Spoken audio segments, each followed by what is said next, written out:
চাচা চাচা, সালমাকে বাড়িতে কোথাও খুঁজে পাওয়া যাচ্ছে না। ও মনে হয় অন্য কোনো ছেলের সাথে পালিয়ে গেছে। কি বলছিস তুই?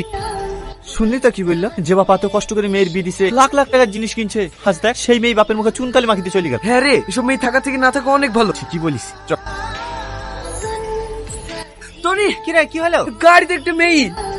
তার মানে একটু আগে আমরা যে বাড়িতে সামাল আমি আসলাম না, তুমি কি সেই বাড়ির মেয়ে? হ্যাঁ। দেখো শিগগিরি।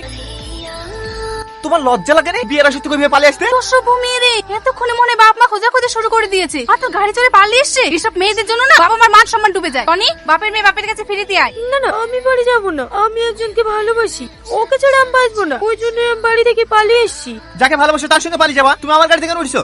2 মাস হলো ও দুবাইয়ে কাজে গেছে। তো দুবাই কাজে গেছো, তো আমি কি করবো? যাও এখান থেকে। না, আমি বাড়ি গেলে আব্বা আমাকে মেরে ফেলবে। দয়া করে আমাকে 2 দিন আশ্রয় দিই, তারপর আমি আমার ব্যবস্থা করে নেবো। না না, পাগল নাকি? তোমাকে আশ্রয় দিলে সমাজের লোক কি বলবে? কেউ কিচ্ছু বলবে না। দয়া করে আমাকে তাড়িয়ে দিয়েন না। ঠিক আছে, এসো।